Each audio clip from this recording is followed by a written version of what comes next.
Pada musim panas tahun 1893, di kota Amritsar, Punjab, berlangsung dialog melalui tulisan antara Hadrat Masih Maud salam dan Pendeta Adham. Pada hari terakhir perdebatan, Hadrat Masih Maud salam bersabda, "Tadi malam perkara yang dibukakan kepadaku adalah ketika aku berdoa ke hadirat ilahi dengan penuh kerendahan hati dan rintihan, yakni berikanlah oleh Engkau ya Allah keputusan dalam perkara ini, dan kami adalah hamba yang lemah. Tanpa keputusan Engkau tidak ada yang bisa kami lakukan." Kemudian dia memberikan kepadaku suatu kabar sebagai tanda bahwa dalam perdebatan ini salah satu di antara kedua belah pihak yang dengan sengaja berdusta dan meninggalkan Tuhan yang hakiki serta membuat manusia hina dina sebagai Tuhan akan masuk neraka dalam tempo yang bilangannya sebanding dengan hari-hari diskusi, yakni 15 bulan, dan ia akan mendapat kehinaan kecuali jika orang ini kembali kepada kebenaran, yakni taubat. Di dalam nubuatan itu diberitahukan dua hal seperti berikut.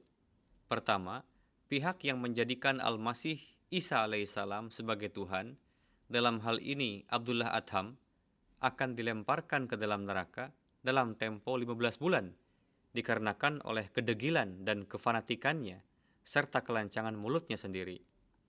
Kedua, apabila pihak tersebut kembali kepada kebenaran dan menyesali perkataannya sendiri serta menyadari kesalahannya, maka dalam keadaan serupa itu ia akan diselamatkan dari azab itu. Apabila pendeta Adham tidak rujuk kepada kebenaran dan berkeras kepala serta tidak binasa, maka nubuatan itu tidak benar. Apabila ia bertobat tapi dalam jangka waktu 15 bulan itu ia mati juga, maka nubuatan itu palsu. Sebab nubuatan itu menyatakan bahwa menurut Allah Ta'ala, umur Abdullah Adham akan lebih dari 15 bulan. Jika ia tetap berkeras kepala, maka dalam keadaan serupa itulah ia akan mati dalam tempo 15 bulan. Dari kedua segi nubuatan itu, syarat kedualah yang lebih menonjol daripada yang pertama. Sebab syarat pertama dari kedua segi itu menyatakan bahwa apabila Abdullah Adham tetap berkeras kepala, ia akan mati dalam tempo 15 bulan. Sedangkan wajarlah kalau Abdullah Adham bersikap keras kepala, sebab ia seorang tokoh cendekiawan kaum Kristen. Ia pernah menulis banyak buku yang mendukung agama Kristen dan menentang agama Islam. Peri keadaan status duniawinya pun amat terhormat, seorang pensiunan pegawai pemerintahan dan mempunyai banyak hubungan sahabat dengan orang-orang Inggris. Di dalam rangka perdebatan besar itu, justru dialah yang dipilih tampil ke muka, dengan mengesampingkan pendeta-pendeta lain semuanya. Sedangkan pendeta-pendeta yang terkemuka telah dijadikan pembantu dan asistennya. Jadi, mengenai tokoh serupa itu dapat kita bayangkan bahwa ia yang sepenuhnya berkeyakinan atas agama Kristen, dan bahwa sesudah itu mendukung agama Kristen demikian gigihnya, apalagi telah ditetapkan sebagai juru debat yang terulung, barang sedetik pun ia tidak akan ingkar terhadap ketuhanan Al-Masih. Ia tidak akan pernah membiarkan citra keampuhan daya mukjizat Islam singgah di dalam hatinya. Mengatakan bahwa di dalam keadaan serupa itu ia akan mati dalam tempo 15 bulan, nampaknya merupakan suatu nubuatan yang hebat sekali. Akan tetapi, kendati demikian, dapat saja disangsikan tentang orang yang berusia lebih dari 60 tahun bahwa memang umurnya sudah cukup tua. Namun kebalikannya, perhatikanlah syarat yang kedua, yakni apabila ia bertobat, ia tidak akan dilemparkan ke dalam neraka maut dalam jangka waktu 15 bulan. Syarat kedua, yakni apabila Abdullah Adham bertobat, itu lebih hebat pula daripada keadaan ia tetap bersikap keras kepala. Sebab kematian orang bisa saja didatangkan oleh perbuatan tangan manusia lain, akan tetapi membiarkan hidup seseorang sampai 15 bulan adalah tidak ada di dalam kekuasaan seseorang. Alhasil, apabila bentuk syarat kedua, bentuk nubuatan itu menjadi genap, maka kenyataan itu lebih hebat ketimbang penggenapan syarat pertama. Allah Ta'ala yang di hadiratnya tidak sesuatu yang mustahil memilih bentuk syarat kedua yang adalah lebih sulit, yakni dia menyelinapkan ke dalam hatinya rasa takut terhadapnya. Ia benar-benar menghentikan kegiatan menulis buku-buku dan risalah yang mendukung agama Kristen. Bagi seorang misionaris dan penulis yang kenamaan adalah bukan suatu hal yang ringan untuk meninggalkan kegiatannya dan tidak pasif. Bahkan itu merupakan tanda yang nyata bahwa hatinya mulai merasa bahwa Islam itu benar dan ia telah berbuat keliru melawannya. Walhasil, Allah Ta'ala menyebutkan di dalam ilhamnya bagian yang kedua, yakni kembali kepada kebenaran, yang adalah lebih sulit dari bagian pertama.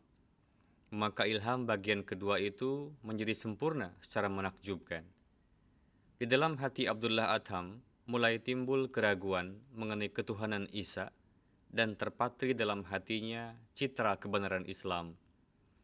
Barulah bagian kedua kabar dari Allah Ta'ala pun menjadi sempurna, yakni ia dibiarkan hidup hingga 15 bulan supaya firman Allah Ta'ala menjadi sempurna, yakni apabila ia bertobat, ia akan diselamatkan. Ketika sesuai dengan nubuatan, Allah Ta'ala membiarkannya hidup selama 15 bulan dan menyelamatkannya dari maut disebabkan ia berhenti dari menyebarkan Kristen dan menentang Islam, maka perlahan-lahan hatinya menjadi keras. Dan dia mulai mengatakan untuk menyesatkan orang-orang Kristen lainnya, bahwa aku tidak meninggalkan akidah Kristen pada masa itu dan tidak juga aku mengakui kebenaran Islam. Menanggapi hal itu, Hadrat Masih Maud alaihissalam menerbitkan selebaran yang ditujukan kepadanya dan bersabda, "Selain Tuhan, diriku dan juga dirimu, tidak ada yang mengetahui kondisi hatimu. Jika kamu bersumpah bahwa kamu tidak kembali kepada Islam dalam masa-masa yang ditetapkan dalam nubuatan, dan kamu hidup hingga 1 tahun, maka aku akan memberikan hadiah kepadamu uang 1.000 rupis." Kemudian beberapa waktu kemudian, beliau alaihissalam menaikkan hadiah itu menjadi 2.000 rupis apabila ia mau bersumpah. Kemudian beliau menaikkan kembali jumlah hadiah itu menjadi 3.000 rupis. Lalu beliau menetapkan jumlah hadiah tersebut menjadi 4.000 rupis. Namun Adham tetap tidak mau bersumpah atas pernyataan ini. Akhirnya beliau alaihissalam bersabda, "Adham tidak mau bersumpah meskipun aku memintanya berkali-kali. Dengan demikian, ia menyembunyikan kebenaran. Oleh karena itu, sekarang sebagai akibat dari menyembunyikan kesaksian yang benar, Adham akan segera binasa." Kemudian Adham meninggal pada tanggal 27 Juli tahun 1896 di Ferozpur. Setelah kematian Adham pun, para pendeta Kristen dan Maulwi membuat keributan bahwa Adham tidak rujuk atau tobat pada kebenaran, dan nubuatan ini terbukti bohong. Menanggapi hal ini, beliau alaihissalam menulis di dalam buku beliau yang berjudul Anjame Adham. Beliau bersabda, "Jika ada seorang pendeta atau penganut Kristen yang ragu mengenai perkara Adham, bahwa nubuatan itu tidak terpenuhi, maka ia harus melakukan mubahalah denganku." Dan ditujukan kepada para maulwi muslim, beliau alaihissalam menulis dalam Zamimah Anjame Adham sebagai berikut, "Aku sungguh mengetahui bahwa jika ada yang bersumpah dengan nama Allah di hadapanku, mengingkari kebenaran dari nubuatan ini, maka Allah Ta'ala tidak akan meninggalkannya tanpa menghukumnya. Pertama-tama, hendaknya ia mendapatkan informasi mengenai seluruh peristiwa ini, supaya jangan sampai ketidaktahuannya menjadi syafaat keselamatan baginya. Kemudian setelah itu, ia hendaknya bersumpah bahwa ini bukanlah dari Allah Ta'ala dan dusta. Kemudian jika sampai jangka waktu 1 tahun, ia tidak binasa oleh azab sumpahnya ini, dan tidak ada musibah luar biasa yang menimpanya, maka lihatlah bahwa aku mengatakan dengan semua orang menjadi saksi, bahwa dalam corak ini aku akan mengakui, yakni aku memang dusta. Jika Abdul Haq bersikap keras kepala terhadap hal ini, maka dia pun harus bersumpah. Dan jika Muhammad Hussein Batalwi bersikeras atas pemikiran ini, maka dia pun harus maju ke medan laga. Dan jika Maulwi Ahmadullah Amritsari atau Sanaullah Amritsari berpemikiran sama seperti demikian, maka mereka wajib untuk memperlihatkan ketakwaan mereka dengan bersumpah. Dan ingatlah dengan baik, jika dari antara mereka ada yang bersumpah bahwa nubuatan mengenai Adham tidak terpenuhi dan orang-orang Kristen meraih kemenangan, maka Tuhan akan menghinakannya, mempermalukannya, dan akan membinasakannya dengan kematian yang terkutuk. Karena ia ingin menyembunyikan kebenaran yang dizahirkan untuk Islam dengan perintah dan kehendak Tuhan. Namun, apakah orang-orang ini akan bersumpah? Sama sekali tidak, karena mereka semua dusta. Hadrat Masih Maud salam setelah itu hidup selama 12 tahun, namun tidak ada seorang pun pendeta maupun orang Kristen awam yang menyatakan siap untuk bermubahalah, dan tidak pula ada satu orang maulwi pun yang berani bersumpah mengenai kedustaan nubuatan ini. Karena semua orang itu menyaksikan dengan mata mereka sendiri bahwa sebagai hasil dari doa Hadrat Masih Maud salam, sesuai dengan nubuatan yang disiarkan di publik, hingga 15 bulan ia berhenti dari melakukan penentangan terhadap Islam dan menyebarkan serta mendukung agama Kristen. Dan setelah masa yang ditentukan itu berlalu, Adham tidak mau bersumpah meskipun diberikan tantangan yang berhadiah ribuan rupis.